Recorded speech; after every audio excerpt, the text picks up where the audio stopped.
Hello.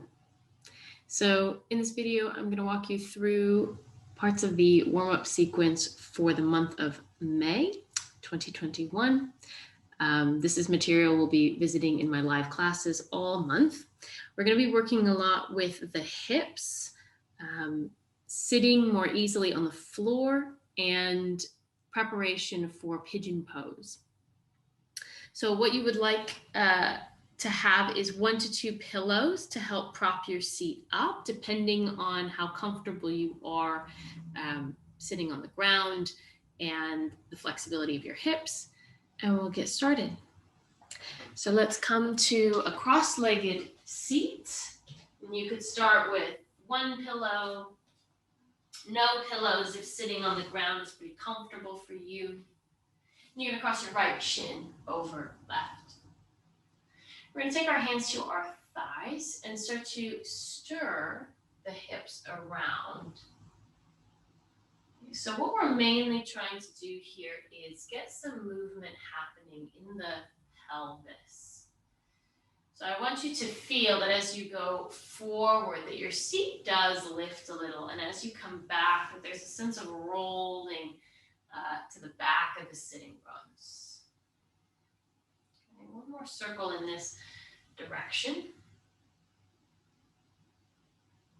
And coming up to sit, we're going to take our fingertips over to the right, left hand to shoulder, and you're going to circle your elbow forward and up, back and down.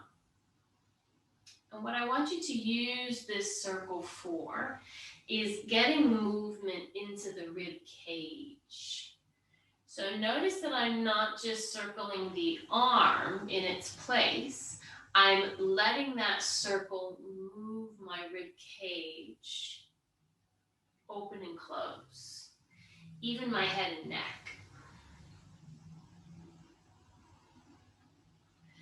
Okay, I'm going to reach the arm up and overhead. I'll let the top of my head drop down and press into my finger pads to help lift up through those left ribs.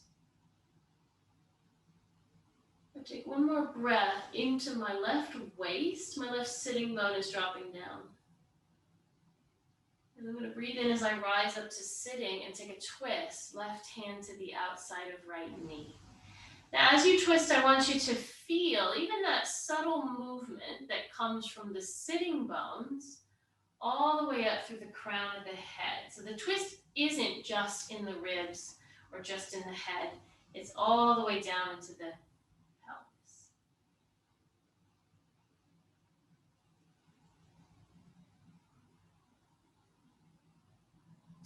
And then you slowly unwind, sitting bones to crown of head. You'll reach your fingertips back behind you. Lean back a little bit so your hips have some room, and push into your fingertips to lift the chest skyward. And as you lift through the chest, maybe allowing the throat to open, looking up towards the ceiling without crunching in the back of your neck. Keep this lift as you start to walk the fingertips in and walk them forward, coming into a forward fold. Here you can drop the top of your head. Feel the back of the neck relax. And feel the weight of your sitting bones here. So they can really drop down. Now from the sitting bones, roll back up. So you root them down to rise all the way up to sitting. Okay, we're going to cross the left shin over right. Hands to thighs. And we'll circle around to the left. And again, this first motion is really about the pelvis moving. So you can almost feel like it's a bowl turning forward and back.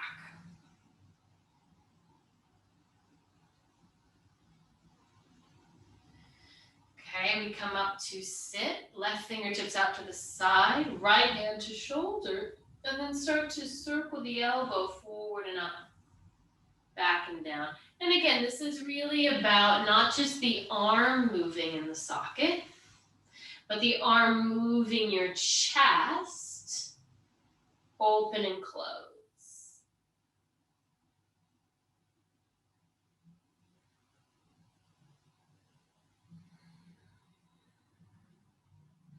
You'll reach that right arm up and overhead. Drop the top of your head and push into your left finger pads to help broaden the rib cage open.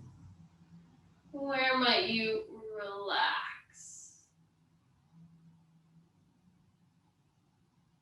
From the sitting bones, rise all the way up to center and take your arm across the knee for a twist. And again, from the twist, I'm feeling that little bit of rotation in my sitting bones, all the way up to the crown of the head, and you decide how, or really you can feel the natural amount that your head wants to turn to finish the spiral, right? So be guided by the chest, right? So my chest gets to about here. I'm going to gently turn my head over, but I'm not going to try and crank to look all the way to the back of the room.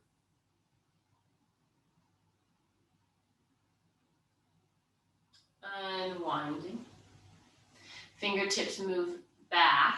Give your hips some space and then press down to lift up. And as I lift my chest, my sitting bones also kind of want to root down a bit.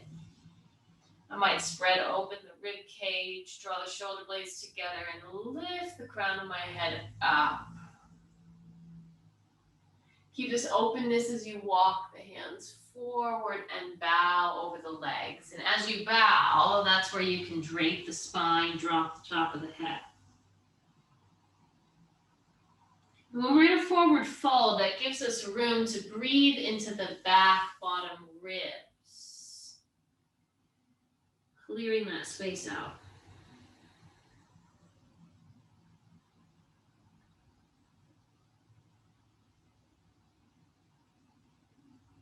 Drop the sitting bones as you roll on up. Okay, so we're gonna come into a pinwheel shape now. So I'll show you what it looks like sitting on the ground. So you've got your right shin forward, flexing the foot. And then your left knee is gonna be somewhere in relationship to your hip. So if you move your left knee back in line with your hip, and you start to sit and it's really difficult to drop that sitting bone, you might bring the knee a little bit forward. Now, when you bring the knee forward, that's going to potentially give you less room in the front of your hip. Okay? So what I would suggest, if you have to bring the knee forward quite a bit to get the sitting bone to drop down, take one or two of your pillows, or even a brick that feels comfortable to sit on, and place that underneath your right bum cheek. Now already it's lifted my pelvis up, which allows my knee to drop a little bit below my hip, which makes moving that knee back a little bit easier. Okay, so I'm testing the waters here. What I want is, with relative ease, to feel my left sitting bone, and I can even put my hand on it, my left sitting bone to drop down, okay, so that I can sit up tall in the center. Okay? If that still isn't enough, you can elevate yourself one more time. So putting a second pillow underneath. And that feels really spacious here. It's very easy for me to drop my sitting bone down, or it's much easier to, okay? So again, we've got shin parallel, and then this left knee somewhat in line with your hip, more or less, and then dropping the sitting bone down. Okay? And from here, we're gonna take a movement, a twisting movement that's led by the pelvis, okay? So we've got our left hand on our hip. I'm gonna move this hip forward using my hand, but also just, moving it. I'm gonna move this hip forward, and as I move it forward, I start to twist to the right. And even my front shin goes down a little bit. And then I'm going to keep going with the spiral, reaching the arm around, maybe finishing the twist by looking over the back shoulder without cranking my neck, right? Be kind of attuned and attending to how far the spiral actually goes. So not forcing.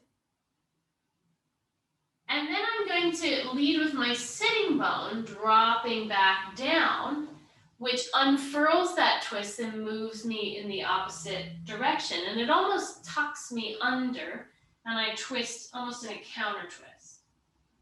And we do that again. So we send the hip forward, reach the arm around, move the sitting bone back as we unfurl. Okay, so give this a go a couple of times and just notice what naturally happens for you when you lead with the pelvis.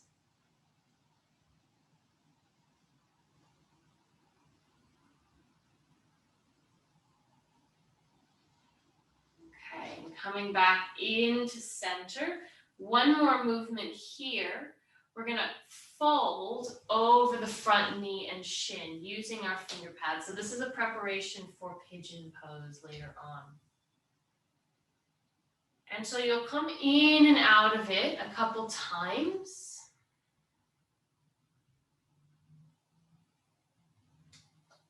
I'm trying to bend mostly or almost exclusively from the hip. Right, so it's hip flexion rather than spinal flexion where I would round. Okay, if you want to give this a go, you can take a few fingers off. It's going to put more weight into the thigh. You could also take one hand off or both hands off. And that one's really tricky. I've got to press down through my shin for support. All the while keeping that left sitting bone rooted.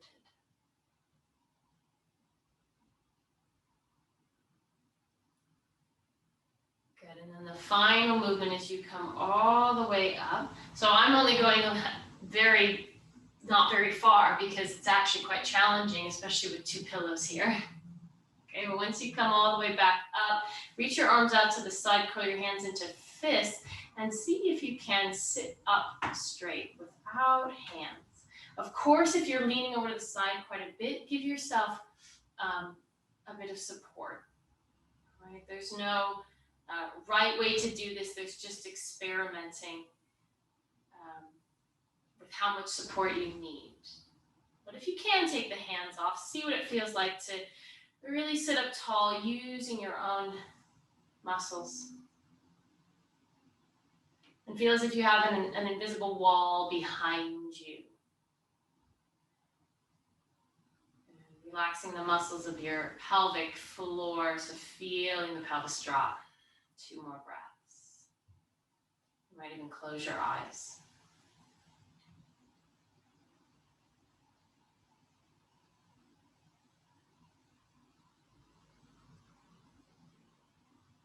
Okay, and then we'll release. Let's take this on the other side.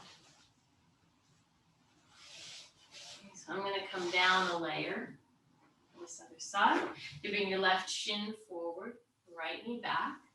Okay, and right away, just sensing how much does that knee need to move forward, right? We're not trying to bring it too far back because that's going to displace the sitting bone a bit too much. Okay. And then propping yourself up should you need. And remembering that we're propping our hip up so that we can give our opposite sitting bone more room to drop down. Now, especially when we can let that drop down, we get a little stretch through the inner thigh. You might already be feeling that, okay? And we want to walk our knee out enough to feel a sense of opening through here, okay? And if for any reason the knee in line with the hip just really is not great, you slide it forward a bit. Okay, so from here, we're going to take our hand to hip and start to move the hip forward and around. So we come into that spiral. Okay? Your sitting bones are going to lift up and back. And we feel that spiral moving all the way to the crown of the head. We take a reach around. Drag that sitting bone back as you unwind and twist in the opposite direction. As you twist, you might feel a little tucking of the pelvis.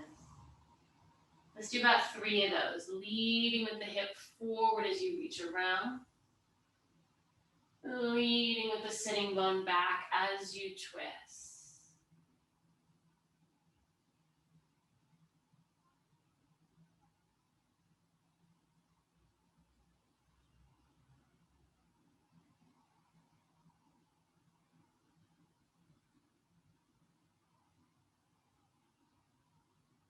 I'm trying to find fluidity in the spine rather than rigidity. One more time.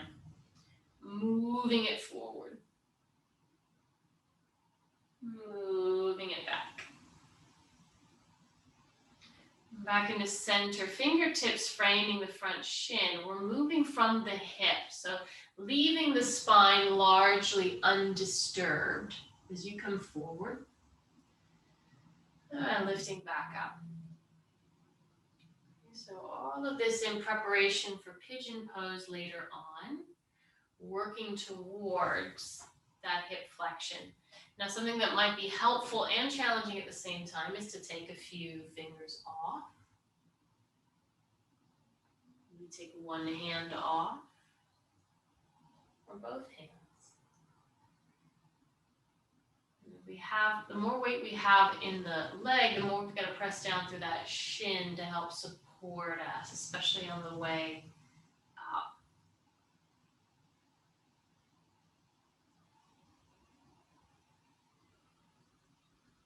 And leaving the spine largely undisturbed. Let's do 2 more.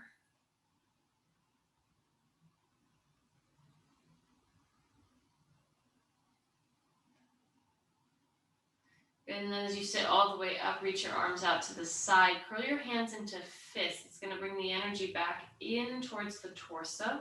Help connect you to your stabilizing muscles here. And feel your 2 sitting bones drop down. So it's almost like the spine gets a little bit longer.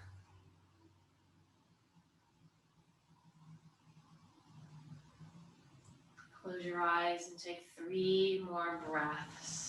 Remember that you can always have a hand down for more support, gently guiding yourself towards center.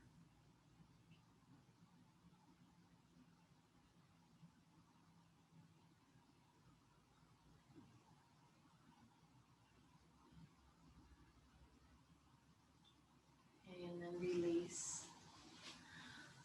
All right, so that is the kind of nuts and bolts of our warm-up this month.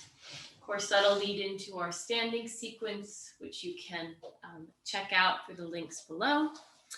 And then I'll also be doing a tutorial on pigeon pose itself, as well as eagle pose, Garudasana, which we're going to visit in our class this month. So don't forget to hit subscribe if you'd like to be notified the next time I upload videos for the month. And I look forward to having you in one of my live classes very soon. Take care.